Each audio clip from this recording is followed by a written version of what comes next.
कल इरफान खान और आज ऋषि कपूर हमें अलविदा कह गए।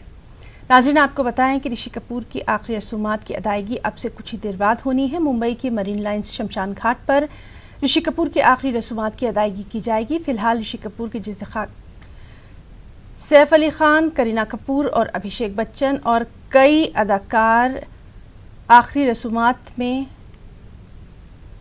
पहुंच रहे हैं। वहीं ऋषि कपूर की बेटी रिद्धिमा कपूर को दिल्ली से मुंबई जाने की इजाज़त भी मिल गई है और रिद्धिमा दिल्ली में थी कि उनको अपने वालिद के इंतकाल की खबर मिली और अपने वालिद की आखिरी रस्मात में शिरकत के लिए उन्होंने दिल्ली पुलिस से स्पेशल परमिशन तलब की। दिल्ली पुलिस ने रिद्धिमा को मूवमेंट पास जारी कर दिया है। आपको बताएं कि ऋषि कपूर का इंतकाल बॉलीवुड और फिल्मी शायकीन के लिए किसी सदमे से कम हरगिज़ नहीं। अमिताभ बच्चन ने जब सुबह ट्वीट किया था तो अपने ट्वीट में उन्होंने अपने दर्द को बयान किया। उन्होंने लिखा, ऋषि कपूर तुम चले गए, मैं बर्बाद हो गया। इरफान खान की तरह ऋषि कपूर भी कैंसर से लंबी जंग लड़ रहे थे। कैंसर के साथ उनकी ये जंग 2018 से जारी थी, मगर ज़िंदगी की ये जंग वो हार गए। मुंबई के एक अस्पताल में 67 बरस की उम्र में उन्होंने आखिरी सांस ली। आपको बताएं कि ऋषि कपूर ने चाइल्ड आर्टिस्ट के तौर पर फिल्म मेरा नाम जोकर से अपना फिल्मी सफ़र शुरू किया। इसमें ऋषि कपूर ने अपने वालिद राज कपूर के बचपन का रोल अदा किया और इसके लिए उन्हें बेस्ट चाइल्ड आर्टिस्ट का नेशनल अवार्ड भी मिला।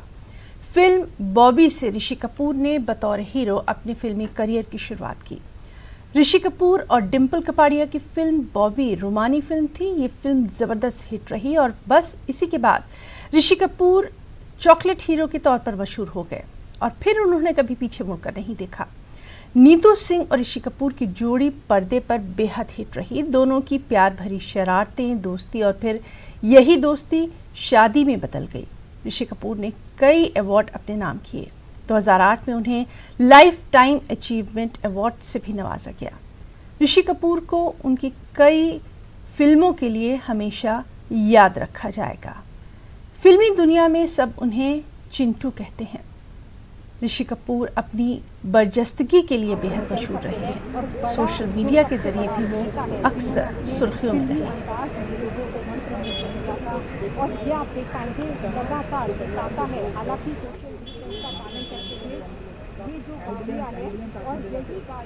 तो नाज़रीन, हम आपको दिखा रहे हैं ये बराह रास्त तस्वीर जहां पर चंद ही लोगों को लॉकडाउन की वजह से ऋषि कपूर के आखिरी रसूमात में शिरकत की इजाज़त मिली है। आप देख सकते हैं सैफ अली खान, करीना कपूर और चंद लोग जिनकी लिस्ट जो है जारी की गई है वही यहाँ पर दिखाई दे रहे हैं।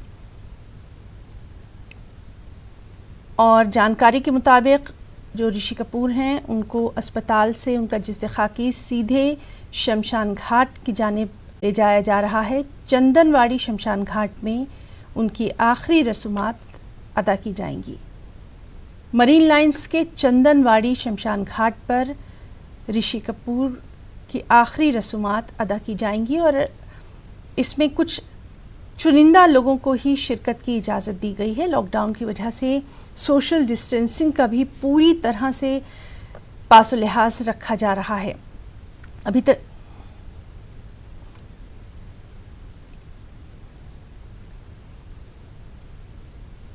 तो हम आपको बताएं कि 15 लोगों को ही इसमें इजाज़त दी गई है।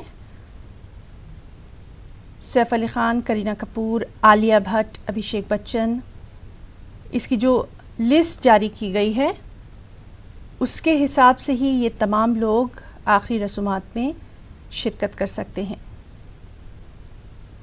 नीतू कपूर, रीमा जैन जो कि ऋषि कपूर की बहन है, साथ ही साथ मनोज जैन, अरमान जैन और जैन ख़ानदान से जुड़े उनके चंद लोग, उनके भाई रणधीर कपूर, सैफ अली खान, करीना कपूर, अभिषेक बच्चन, आलिया भट्ट, राहुल रवेल, आयान मुखर्जी, रोहित धवन, ये वो चंद नाम हैं जो कि ऋषि कपूर की आखिरी रसूमात में शिरकत कर सकते हैं।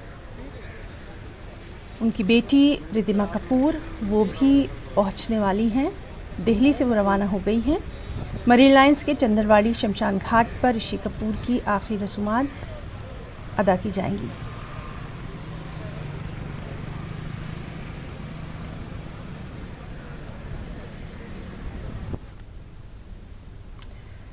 कुछ और अहम खबरें। मुल्क भर में कोरोना मुतासिरीन की तादाद 33,000 के पार है। अब तक कोरोना से 1,074 अफराद हलाक हो चुके हैं, जबकि 8,024 लोग सेहतयाब हो चुके हैं। मुल्क भर में महाराष्ट्र, गुजरात, दिल्ली और मध्य प्रदेश सबसे ज़्यादा मुतासरा रियासत हैं।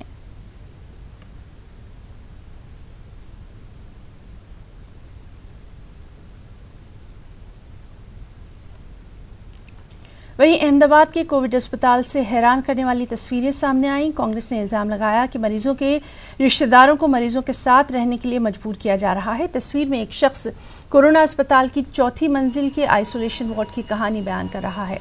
सभी कोरोना मरीजों के पास उनके रिश्तेदार नजर आ रहे हैं। पूरे वार्ड में सिर्फ एक पैरामेडिकल स्टाफ नजर आ रहा है और उसने PPE किट पहन रखा है। दरियापुर के कांग्रेस रुकन असेंबली गयासुद्दीन शेख ने इंतजामिया की लापरवाही पर सवाल उठाया है।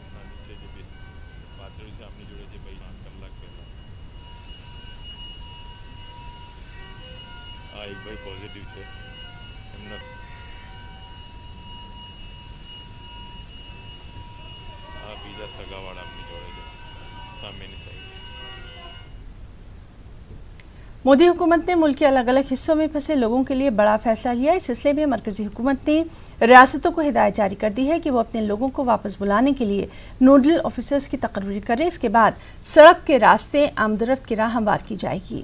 लोगों को ले जाने के लिए बसों का इस्तेमाल किया जाएगा। सफ़र करने वालों की स्क्रीनिंग की जाएगी।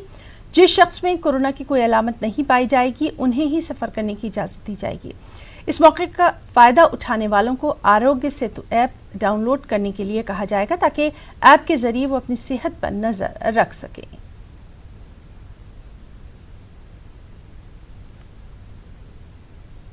और वहीं दिल्ली में 24 घंटे में कोरोना के 125 नए मामले सामने आए हैं। इसके साथ ही दिल्ली में कोरोना मरीजों की तादाद 3,439 हो गई है। तमाम कोशिशों के बावजूद दिल्ली में कोरोना के मामले तेज़ी के साथ बढ़ रहे हैं। वज़ारत दाखिला ने माइग्रेंट सयाहों को जाने की शर्ती इजाज़त दे दी है। माइग्रेंट वर्कर्स तलबा भी अपने मुकाम पर जा सकते हैं। नई गाइडलाइन के मुताबिक फंसे लोगों को वापस भेजने के लिए SOP की तैनाती करनी होगी। मुंतकिल अफराद को होम या फिर एडमिनिस्ट्रेटिव क्वारंटीन में रहना होगा।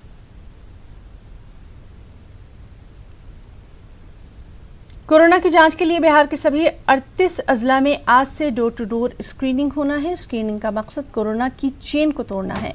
बिहार के वज़ीर सेहत मंगल पांडे ने कहा कि अब तक 21,500 से ज़्यादा नमूनों की जांच की जा चुकी है।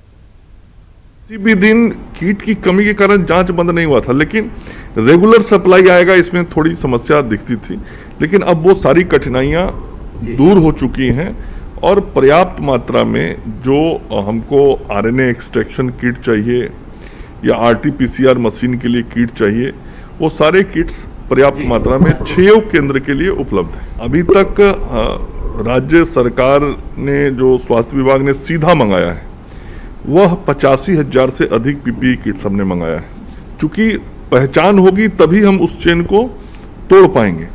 तो हम लोगों ने अब कल माननीय मुख्यमंत्री और उप मुख्यमंत्री जी के उपस्थिति में निर्णय किया है कि अब राज्य के 38 जिला में हम लोग डोर टू डोर स्क्रीनिंग का काम कल से शुरू करेंगे। वहीं बिहार के बैरून रियासत में रह रहे तलबा और मुख्तलिफ शहरों में फंसे मजदूरों को वापस लाने का बेहतरीन मौका है, लेकिन बिहार हुकूमत ने बस की अदम दस्तयाबी का रोना रो दिया है। बिहार हुकूमत के मुताबिक बिहार सरकार के पास कुल 600 ही बसें हैं। कांग्रेस ने कहा कि अगर बिहार सरकार अपने शहरियों को वापस नहीं ला सकती तो कांग्रेस इक़्तिदार वाली रियासतों से मदद मांगेगी।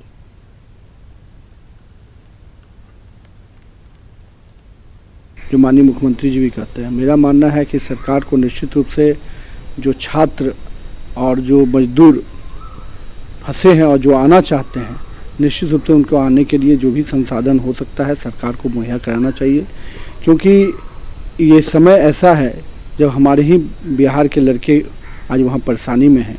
तो निश्चित रूप से बिहार सरकार को खड़ा होना चाहिए और मुझे पूरी उम्मीद है कि माननीय उप मुख्यमंत्री और मुख्यमंत्री इस पर पुनः विचार करेंगे और जो भी हमारे पास सीमित संसाधन है उस संसाधन का उपयोग करके हम अपने बच्चों को, अपने मजदूर भाइयों को निश्चित रूप से लाने का प्रयास करना चाहिए। तो मैं समझता हूँ यह देश की पहली सरकार है जो संकट में फंसे अपने छात्रों और श्रमिकों को वापस अपने राज्य नहीं लाना चाहती। जिस तरह से कल एकाएक सुशील मोदी और मुख्यमंत्री जी ने हाथ खड़े कर दिए, यह इनकी अक्षमता को दर्शाता है। क्या बिहार में इतनी बसें नहीं हैं, या आप अन्य राज्यों से बसों को हायर नहीं कर सकते? ये कहना कि हमारे बस का चीज़ नहीं है, तो भाई आप सरकार में क्यों बैठे हैं? इसलिए हम तो ऑफर दे रहे हैं कि आप राजस्थान के मुख्यमंत्री अशोक गहलोत जी से बात करिए कि भाई हमारे बस का चीज़ नहीं है, हमारे लोगों को आप ही भेज दीजिए। माननीय मुख्यमंत्री जी, आपकी सरकार ऊपर भी है और नीचे भी है। आप कहते हैं पैसा नहीं, पैसा हुआ क्या?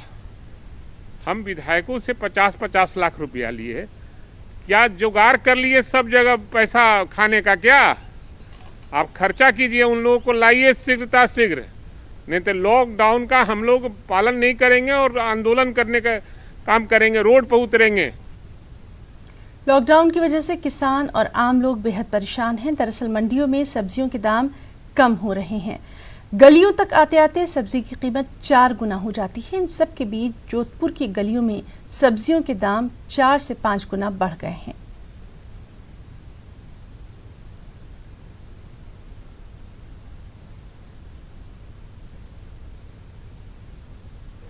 कोरोना महामारी से पूरा देश लॉकडाउन है और ऐसे में राजस्थान के भी लगभग तमाम जिले लॉक हैं, बाजार बंद हैं, हर घर में लोग दबके हुए हैं। डर ये है कि कोरोना संक्रमण से बचा जाए, लेकिन दूसरी तरफ जो ज़रूरतमंद चीज़ें हैं उनके भाव मंडियों में तो नीचे आ चुके हैं, लेकिन गलियों में जब पहुंचते हैं तो दुगने से तिगने हो जाते हैं। बहरहाल मैं बदासिया मंडी में हूं, जहां से लगभग पूरे जोधपुर शहर में सब्जियां जाती है। हालांकि आमतौर पे यहां पे बहुत भीड़ होती है, सुबह से लेकर शाम तक पूरा मंडी भरा रहता है, लेकिन चूंकि लॉकडाउन है इसके चलते आम लोग तो यहाँ नहीं आ सकते।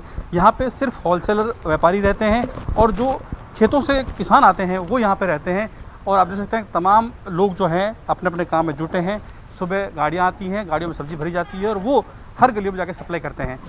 हमारे साथ होलसेल के व्यापारी मौजूद हैं। लॉकडाउन के चलते अभी सब्जियों के भाव कैसे हैं, ऊपर हुए हैं नीचे हुए हैं? नीचे बहुत डाउन है, बहुत डाउन है। 25% गिराकी है, 25% ही गिरा करते हैं। काफ़ी इलाके बंद है, जो इलाके में कोई आ नहीं रहा, बाहर के ग्राहकी बहुत सुस्त कम है। कमज़ोर होने की वजह से बहुत भाव डाउन हो गए। किसानों को बहुत नुकसान उठाना पड़ रहा है, काफ़ी दिक्कत आ रही है। अच्छा, अभी पहले कितना होता था और आज इस समय पिछले 1 महीने से कैसा मार्केट चल रहा है? मार्केट जो चलता था उसके हिसाब से 25% मार्केट है अभी। 25% ही गिरा के 25% ही दलाल है, उतने ही मतलब माल बाहर जा रहा है, इतना ही माल बिक रहा है। अच्छा, अभी सब्जियों के भाव क्या क्या है? जो प्रमुख सब्जियां उनके क्या भाव हैं? अभी सब आप भाव आपको मैंने लिखा था भाई। हम लगभग से जो भिंडी है अच्छा माल 25 से 30 होलसेल में है, ग्वार वाली 30 से 35, लौकी 5-6 रुपये और हरी मिर्ची 15-16 अच्छी वाली जो सुपर क्वालिटी है उनके भाव है ये। आलू 16-17 रुपये, प्याज 10 से 12 रुपये, टमाटर 10 रुपये किलो, ये सब होलसेल के भाव है ये सब लगभग। और नींबू है 50 रुपये किलो होलसेल में। तो किसान जब आते हैं तो क्या कहते हैं, नुकसान हो रहा है? नुकसान हो रहा है। कितना नुकसान हो रहा है? 50% हो रहा है। हाँ। तो खेतों में सब्जियाँ खराब हो रही है? खेतों में खराब हो रही है। तो आप प्रशासन से बोला नहीं आपने? बोला गया, आने नहीं देते हैं, क्या लॉकडाउन है। सहयोगी शेर सिंह के साथ ललित सिंह, न्यूज़ 18 जोधपुर। जैसे कि अगर हम देखें कि जो स्टेट देश के डबलिंग रेट से बेटर परफॉर्म कर रही हैं, यानी कि वहां पर केसेस की डबलिंग 11 दिन से भी ज़्यादा हो रही है, 11 से 20 दिन के बीच में देखें तो हम देखते हैं कि दिल्ली में, उत्तर प्रदेश में, जम्मू कश्मीर में, उड़ीसा, राजस्थान, तमिलनाडु, पंजाब, इन स्टेट्स में डबलिंग रेट 11 से 20 दिन के बीच में पाया गया है। साथ ही 20 से 40 दिन का डबलिंग रेट कर्नाटका, लद्दाख, हरियाणा, उत्तराखंड और केरला में देखा गया है। इसके साथ ही कुछ स्टेट्स में अब 40 डेज का भी डबलिंग रेट नोट किया गया है। वह है आसाम, तेलंगाना, छत्तीसगढ़ और हिमाचल प्रदेश। यह बात मुख्य है कि हमें समझना चाहिए कि ओवरऑल स्टेट का डबलिंग रेट अच्छा होते हुए भी हो सकता है कि उस स्टेट के कुछ जिलों में केसेस का डबलिंग रेट हाई हो। तो इसके लिए जरूरी है कि हम लोग ये ऑब्जर्व करें, ये इंश्योर करें कि हमारा जहां एक ओवरऑल देश का डबलिंग रेट बढ़े, यानी कि कम दिनों में ज़्यादा दिनों में केसेस का डबलिंग हो, उसी हिसाब से हम अपने आइडेंटिफाइड हॉटस्पॉट्स में कंसंट्रेटेड वे में काम करें ताकि हम ओवरऑल डिजीज को इस देश में कंट्रोल कर सकें। इसके साथ ही स्वास्थ्य मंत्रालय की तरफ से हमने सब स्टेट से फिर से डिस्कस किया, उनको रिक्वेस्ट किया है कि कोविड-19 के केसेस को मैनेज करते समय हम ये भी इंश्योर करें कि non Covid related essential services सभी लोगों को प्रोवाइड की जाती रहें। नॉन कोविड इसेंशियल सर्विसेज से संबंध में ऑलरेडी 20 अप्रैल को एक डिटेल्ड गाइडलाइन जारी की गई थी, जिसके तहत हमने कहा था कि वह मैटरनल और चाइल्ड हेल्थ सर्विसेज हों, इम्यूनाइजेशन सर्विसेज हों, कम्युनिकेबल डिजीज जैसे tuberculosis, leprosy, vector borne diseases जैसे डेंगू, या साथ ही नॉन कम्युनिकेबल डिजीज जैसे कैंसर, डायलिसिस, ऐसी जो भी डिजीजेज हो उनकी सर्विसेज भी रेगुलरली लोगों को प्रोवाइड करती रहनी चाहिए। मिनिस्ट्री ने डायलिसिस के लिए एक स्टैंडर्ड ऑपरेटिंग प्रोटोकॉल भी 7 अप्रैल को जारी किया था। साथ ही 9 अप्रैल को ब्लड डोनेशन और ट्रांसफ्यूजन से रिलेटेड सर्विसेज के लिए भी डिटेल्ड गाइडलाइंस जारी की थी। माननीय स्वास्थ्य मंत्री जी ने भी सभी राज्यों के स्वास्थ्य मंत्री को लिखकर कहा था कि थैलेसीमिया, हीमोफीलिया या सिकल सेल एनीमिया जैसे ब्लड डिसऑर्डर्स हैं, उनके लोगों को क्योंकि रेगुलर ब्लड ट्रांसफ्यूजन की जरूरत है, तो ये इंश्योर किया जाए कि उनको प्रॉपर और अनइंटरप्टेड वे में ब्लड ट्रांसफ्यूजन सर्विसेज मिलती रहें। राज्य में ये भी कहा गया है कि प्राइवेट क्षेत्र के कई अस्पताल अपने रेगुलर पेशेंट्स को डायलिसिस, ब्लड ट्रांसफ्यूजन, कीमोथेरेपी और इंस्टीट्यूशनल डिलीवरी जैसी क्रिटिकल सर्विसेज को देने में किसी कारणवश भय की वजह से या लैक ऑफ अंडरस्टैंडिंग की वजह से कभी कभी संकोच कर रहे हैं। वह अपने इस डर से अपने हॉस्पिटल और क्लिनिक्स को भी बंद कर रखे हुए हैं। उन स्थानों पर कई जगह पर देखा गया है कि वह सर्विस प्रोवाइड करने से पहले टेस्टिंग के लिए भी इंसिस्ट कर रहे हैं। इस विषय में यह हाईलाइट किया जाता है कि जिन भी क्रिटिकल सर्विसेज की देश में आवश्यकता है, सभी हेल्थ फैसिलिटीज विशेषकर प्राइवेट सेक्टर ये फंक्शनल बनी रहे और किसी भी पेशेंट को किसी भी तरह की कठिनाई का सामना ना करना पड़े। गृह मंत्रालय ने 15 अप्रैल के अपने आदेश में भी यह स्पेसिफिकली हाईलाइट किया था कि लॉकडाउन की अवधि में सारी हेल्थ सर्विसेज फंक्शनल रहें। कोविड-19 टेस्टिंग के संदर्भ में यह हाईलाइट करना बहुत आवश्यक है कि कोई भी हेल्थ फैसिलिटी जो भी किसी को टेस्ट प्रेस्क्राइब करे वह प्रोटोकॉल के हिसाब से होना चाहिए, उसके अनुसार होना चाहिए। हमें एडिशनल टेस्टिंग प्रेस्क्राइब कर किसी को सर्विस रिफ्यूज नहीं करनी है। साथ ही हमें यह इंश्योर करना है कि पर्सनल प्रोटेक्शन इक्विपमेंट और उसके साथ ही इन्फेक्शन प्रिवेंशन कंट्रोल से रिलेटेड सभी गाइडलाइंस बोथ गवर्नमेंट और प्राइवेट सेक्टर में सब तरीके से फॉलो की जाएं। हेल्थ मिनिस्ट्री ने 20 अप्रैल को नॉन कोविड फैसिलिटीज में, नॉन कोविड हेल्थ फैसिलिटीज में अगर कोई कोविड-19 का पेशेंट कन्फर्म पता लगे तो उसको कैसे मैनेज करना है, उससे संबंधित भी डिटेल्ड दिशा निर्देश जारी किए थे, जिनके तहत डिसइंफेक्शन के बाद ऐसी हेल्थ फैसिलिटीज में सर्विसेज कंटिन्यू की जा सकती हैं। इन गाइडलाइंस को ट्रू लेटर और स्पिरिट में इंप्लीमेंट करना बहुत जरूरी है। तो नाज़रीन, वज़ारत सेहत की प्रेस कॉन्फ्रेंस जिससे लव अग्रवाल खिताब कर रहे हैं। वहीं कोरोना वायरस की वजह से मुल्क भर में लॉकडाउन जारी है। लॉकडाउन की वजह से मुल्क की राजधानी खूबसूरत नजर आ रही है। इसका जायजा लिया हमारी साथी रचना ने। राजपथ की शान बढ़ाती देश के वीरों को श्रद्धांजलि देने के लिए खड़ी ये इमारत इंडिया गेट दिल्ली की पहचान है। पर्यटक सबसे पहले यहां आकर इंडिया गेट घूमना चाहते हैं, लेकिन जिस तरीके से कोविड-19 के चलते लॉकडाउन है और पर्यटकों के आने जाने पर रोक लगी हुई है, अगर इस वक्त हम इंडिया गेट का नज़ारा आपको दिखाएं तो आप देखेंगे कि यहाँ पर एक अलग ही तरीके का सन्नाटा पसरा हुआ है। लेकिन इस सन्नाटे में भी एक खूबसूरती है। खूबसूरती ये है कि जिस तरीके से लॉकडाउन लागू किया गया है, देश के लोग उस लॉकडाउन का पालन कर रहे हैं और इंडिया गेट पर जो एकांत पड़ा हुआ है, जो सन्नाटा पड़ा हुआ है, वो इस बात का प्रतीक है कि लॉकडाउन का पालन किस तरीके से किया जा रहा है। अपनी खूबसूरती को लिए हुए ये खड़ी इमारत, यहाँ पर जिस तरीके से देश के वीरों को श्रद्धांजलि दी जाती है, लेकिन इन दिनों यहाँ पर सुरक्षा के चाक चौबंद प्रबंध में कैद नजर आ रही है। अगर आप देखेंगे तो यहाँ पर बैरिकेडिंग्स भी लगाए हुए हैं, पुलिसकर्मी तैनात हैं यहाँ पर, लगातार अपनी जो ड्यूटी है कोरोना वॉरियर्स वो यहाँ पर निभा रहे हैं। और इंडिया गेट का ये खूबसूरत नज़ारा बेहद सुंदर नज़र आ रहा है, क्योंकि जिस तरीके से दिल्ली की पहचान है इंडिया गेट, लेकिन लॉकडाउन में इसकी खूबसूरती और भी ज़्यादा नज़र आ रही है। अगर इसके सामने हमने राजपथ की बात की, तो आप देखेंगे कि यहाँ पर बिल्कुल सामने राजपथ का नज़ारा है और जब 26 जनवरी और 15 अगस्त का मौका होता है तो इस राजपथ की शान कुछ और ही देखने वाली होती है। लेकिन लॉकडाउन के चलते चारों तरफ एक शांति का माहौल है, एक सन्नाटे का माहौल है, लेकिन इस सन्नाटे और इस शांति के माहौल में भी एक खूबसूरती अलग ही नज़र आ रही है। और तेलंगाना से खबर है, जहां कोरोना वायरस की बढ़ती वबा पर काबू पा लिया गया है। गुज़िश्ता 24 घंटों के दौरान रियासत भर में सिर्फ 7 नए मामले सामने आए हैं, जबकि 35 अफराद सेहतमंद होकर दवाखाने से डिस्चार्ज हो गए हैं। सेहतमंद होने वालों में 45 दिन का शीरख्वार भी शामिल है। गुज़िश्ता 24 घंटों के दौरान तेलंगाना के 11 अजला में एक भी केस नहीं दर्ज हुआ।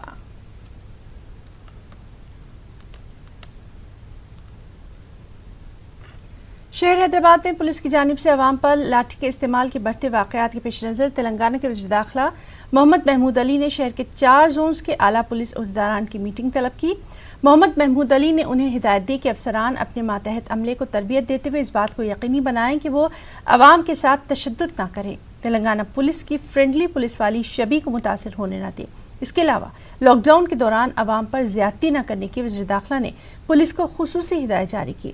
वाज़ेह है कि 2 दिन पहले मीर चौक और गोलकुंडा पुलिस ने 3 बेकसूर रोजदारों की पिटाई कर दी थी। इसके सबब तीनों नौजवान शदीद जख्मी हो गए थे। इसी वाक़े के बाद रद्दमल का इजहार करते हुए वज़ीर दाखिला ने ये अहकामात जारी किए हैं। पुलिस का काम लाठी चलाना नहीं है, पुलिस का काम अमन कायम करना है, प्यार और मोहब्बत से कायम करना है। और ख़ास तौर से तेलंगाना पुलिस तेलंगाना बनने के बाद पब्लिक के साथ बहुत फ्रेंडली काम करे। ये कोरोना वायरस फैलने के बाद यकीनन हमें सख्ती बरतना ज़रूरी था और डीसीपी को हिदायत दी गई कि वो एवरी पुलिस स्टेशन का विज़िट करें। वहाँ की जितनी टीम है कांस्टेबल्स की, सब इंस्पेक्टर्स की, उनके साथ एक बार इस मामले में बातचीत करें, क्योंकि जो वाक़या हो चुका होगा मगर आइंदा ऐसा वाक़या होना नहीं होना चाहिए। मुझे यकीन है 99.9% पुलिस ऑफिसर बहुत अच्छे हैं,